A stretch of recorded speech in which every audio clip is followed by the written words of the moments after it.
Okay, so we're going to continue on with partial fractions. This is section 7.4, part 4. I think I accidentally labeled the last video as section 7.3. It's not. We're on 7.4. Okay, so let's. So I'm going to point out that up until now,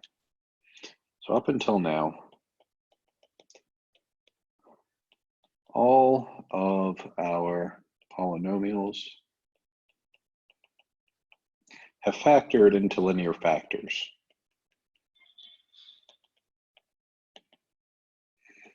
And what that means is if you look at our last example, we had 1 over x squared minus a squared, and I was able to factor this as 1 over x minus a. Let's clean that up down there. Times x plus a. And you'll notice that the power on both of these is the first power. So we're going to talk about, so I'm going to kind of explain why, having a, when it's not, the first power there, why that makes things different. So if you think about, if you're going to do the partial fractions on, so let me think of, oh God, I just did this. It was x over x minus 1, x plus 1. If you were going to do the partial fractions on that, sorry, this is x minus, I think it's x minus 1 squared, something like that.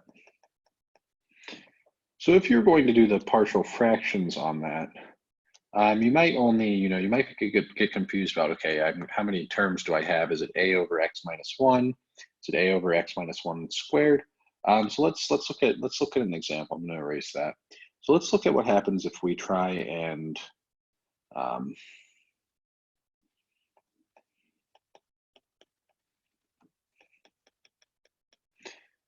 so let's not do an x up there. That's right. So let's look at what happens if we try and add these together. So if I do this, I put them over a common denominator. So the first term is x minus 1 over x minus 1 squared. That's the same thing as 1 over x minus 1. When I add these together, I'm going to get x over x minus 1 squared. So the point of this is, if I have, something that isn't just a linear factor down here, that can, if I try and work backwards to get the partial fractions decomposition, it might not just be, a 1 over x minus, or an a over x minus 1, or an a over x minus 1 squared. I have to include all factors up to whatever this power is up here. So here was a 2. I just drew an arrow to it if you didn't catch that. I just highlighted it.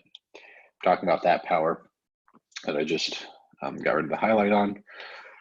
But the idea, if that were like an x over x minus 1 to the 5th, when I do partial fractions, I would need an a over x minus 1, a b over x minus 1 squared, a c over x minus 1 cubed, a d over x minus 1 to the 4th, and an e over x minus 1 to the 5th, because all of those can contribute to that partial fractions decomposition. So to kind of get to kind of understand what I'm saying, let's do an example. And I'll point out where this is different. So I want to do the integral of x to the 4th minus 2x squared plus 4x plus 1 divided by x cubed minus x squared minus x plus 1 dx. And so I have a rational function here. So your first thought might be to jump into partial fractions. Can't do that right now. So right now, the power of my numerator is larger than the power of my denominator. I need to do polynomial long division first.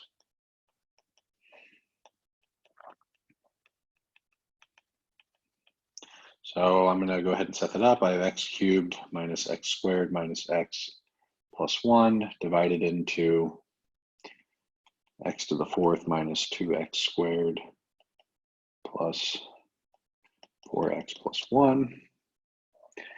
And now I just do this. So I'm going to multiply. So what do I multiply x cubed by to get x to the 4th? That's x. So now I'm just going to go through and multiply this whole thing by x.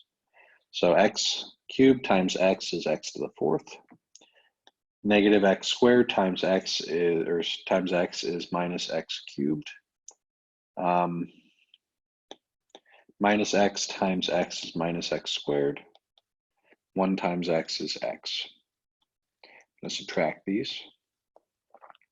So what I'm going to be left with, x to the fourth minus x to the fourth is 0. I don't have anything up here that's an x cubed, so I have a 0 x cubed minus negative x cubed. It's a positive x cubed. Negative 2x squared minus x squared is negative 2x squared minus negative x squared. So it's negative 2x squared plus x squared. That's going to be minus x squared. All right, and then, so where was I? So I was at the x term, right? Yeah, no, I'm subtracting these, sorry. So I've just subtracted the x squared terms. 4x minus x is 3x. And then 1 minus 0 is 1. All right, so make sure I haven't screwed this up this time. It look good. And then I want to figure out, okay, what do I multiply x cubed by to get x cubed? This is just 1. This is x plus 1. Checking to make sure that my work is correct. So far, it looks like it. All right, so let's do it. So x times x cubed is x cubed, or x cubed times 1 is x cubed. Negative x squared times 1 is minus x squared. Minus x times 1 is minus x. 1 times 1 is 1. Subtract these. So x cubed minus x cubed is 0. Negative x cubed or squared plus x squared is 0. 3x minus negative x is 4x. 1 minus 1 is 0. So what I'm left with and what I found is x to the fourth minus 2x squared plus 4x plus 1 divided by x cubed minus x squared minus x plus 1. This is equal to x plus 1 plus, so that x plus 1 came from here, plus 4x, the remainder, divided by the quotient. Oh, no, did not mean to do that. Divided by the quotient there. So 4x divided by x cubed minus x squared minus x plus 1. All right, so none of that was partial fractions. So the entire point of that is now this integral, x to the fourth minus 2x squared plus 4x plus 1 divided by x cubed minus x squared plus x plus 1 dx. This is the same as the integral of x plus 1 plus 4x over x cubed minus x squared minus x plus 1 dx. Yeah, so this is a fun one. Okay, so now the idea is this first term, these two terms, the x and the 1, I can integrate. So I'm going to leave those alone. This one, this term here, I can do partial fractions on. So I've also realized that as I'm highlighting this stuff, it might not show up as I'm highlighting it. I have to watch the videos on that one. So if I say I'm highlighting something and it pops up afterwards, that's what I'm talking about. I'll double check on that and try and fix that as I do the next few videos. But anyway, so this rational function that I've just highlighted will be something that I can perform partial fractions on. So let's go ahead and do that. We're going to do partial fractions on 4x over x cubed minus x squared minus x plus 1. Okay, so this is where it gets even more fun. This is actually a really terrible example. I'm actually, I should have picked my own example for this one because this is just terrible. So what you should notice is, let's say q of x is x cubed minus x squared minus x plus 1. If we look at q of 1, this is 1 cubed, so it's just 1 everywhere. I'm not going to bother with that. So it's 1 minus 1 minus 1 plus 1. This is 0. So we know x minus 1 is a factor of q of x. The reason we know that is if we plug in 1 into q of x, then I get 0. And the only way that happens is if I can factor this as x minus 1 times something. So good news, we get to do polynomial division again. So I know I can divide an x minus 1 out of x cubed minus x squared minus x plus 1. And I'm going to go through and do this a little faster. So this is an x squared. That way I get an x cubed minus x squared. And then I'm going to subtract these. So I get x cubed, this is 0, x squared, negative x squared minus negative x squared, 0. And then minus x plus 1. I'm going to erase those zeros. Now what do I multiply x by? Multiply it by negative 1 there. So I get a minus x plus 1. And when I subtract these, I get 0 like I expect. I shouldn't have a remainder if x minus 1 is a factor here.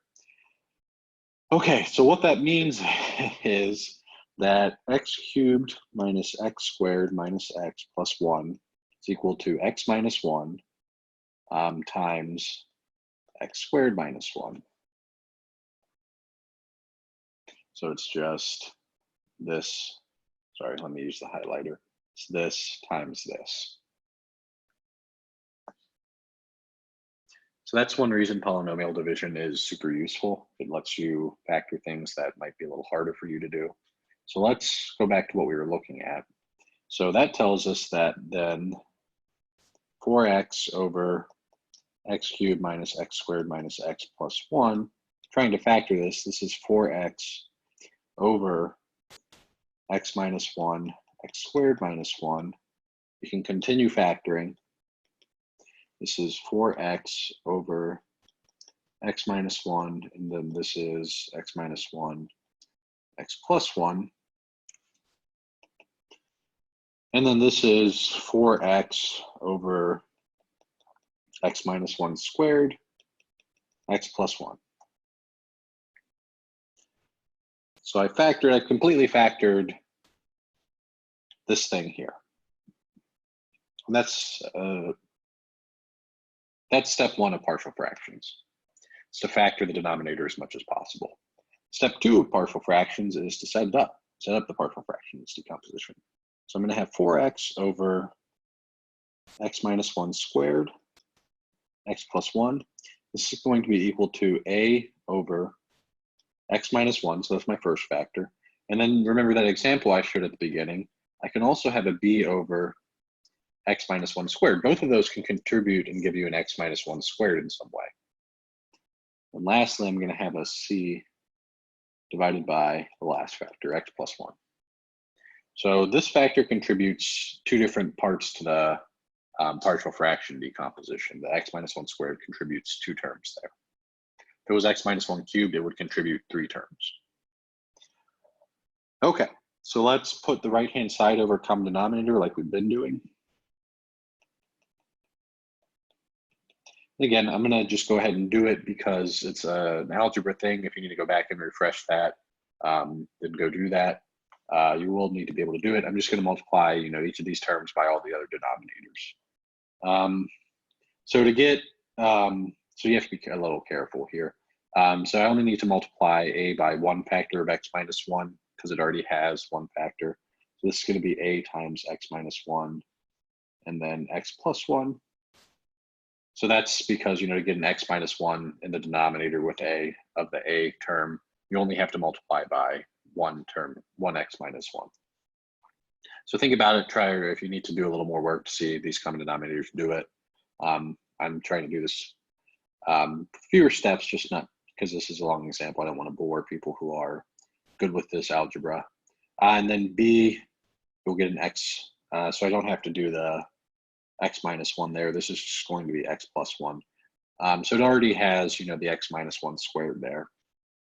And then c, and then it has to get an x minus 1 squared. All of this is divided by x minus 1 squared, x plus 1.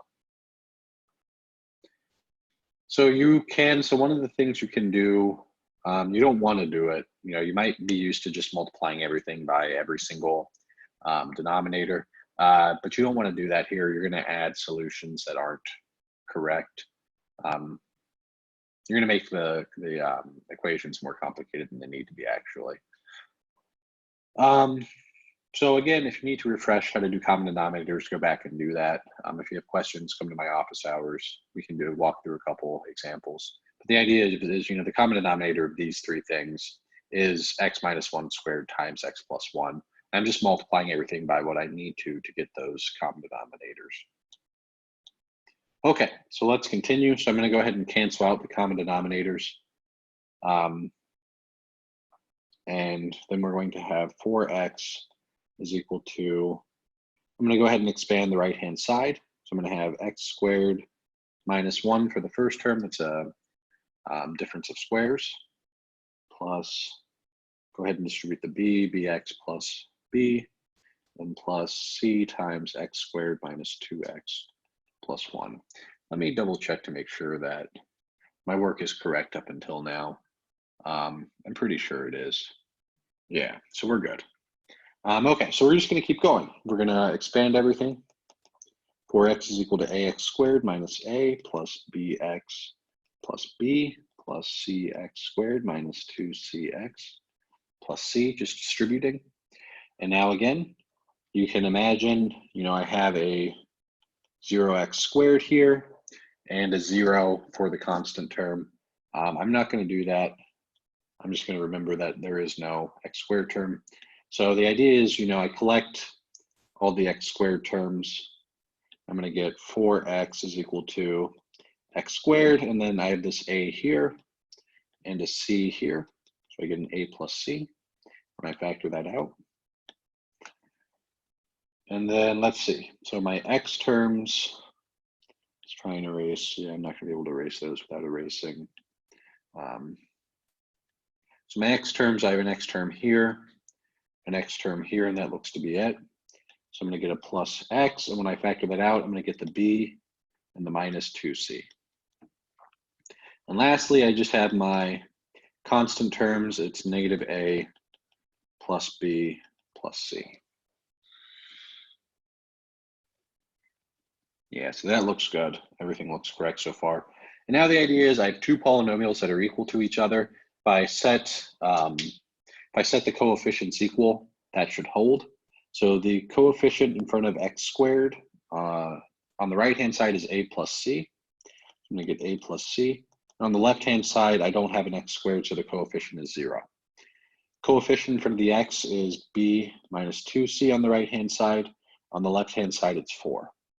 Coefficient, so the constant term on the right-hand side is minus a plus b plus c. On the left-hand side, it's 0.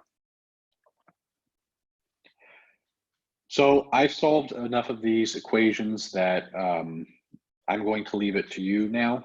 So these are the correct equations. Whatever your preferred method is, you do that. If you're having trouble solving, systems of equations, you can talk to me during office hours. I'll show you how to do them. When you solve this one, you're going to get a is equal to 1, b is equal to 2, and c is equal to minus 1. So I'm probably not going to solve any more systems of equations through here just because that's where the bulk of the time goes. So I'm just going to write them out from here. And that is, again, just an algebra step. You're expected to know that. Okay. Let us continue then. Okay. So then now I have my a, b, and c values. A is equal to 1, b is equal to 2, c is equal to minus 1. So the idea is now, this original integral, this x to the 4th minus 2x squared. Also, actually, let's take a step back. So the original idea is that, this term 4x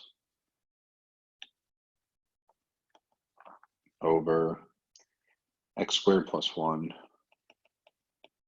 x minus, x minus 1 squared x plus 1 is equal to a over x minus 1, so 1 over x minus 1, plus b over x minus 1 squared, plus c over, sorry, let's see, is minus 1. So minus 1 over x plus 1.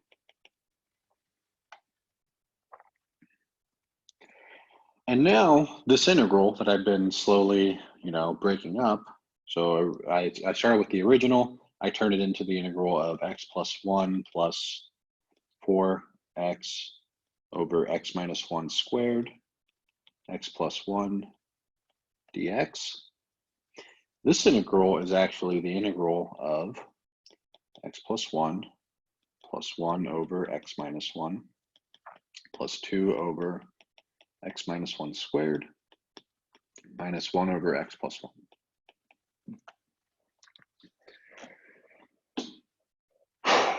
Okay, and now each of these factors can be integrated. So when you do, so I think, maybe the one that you may need to think about is this one. It's a U substitution if you need it.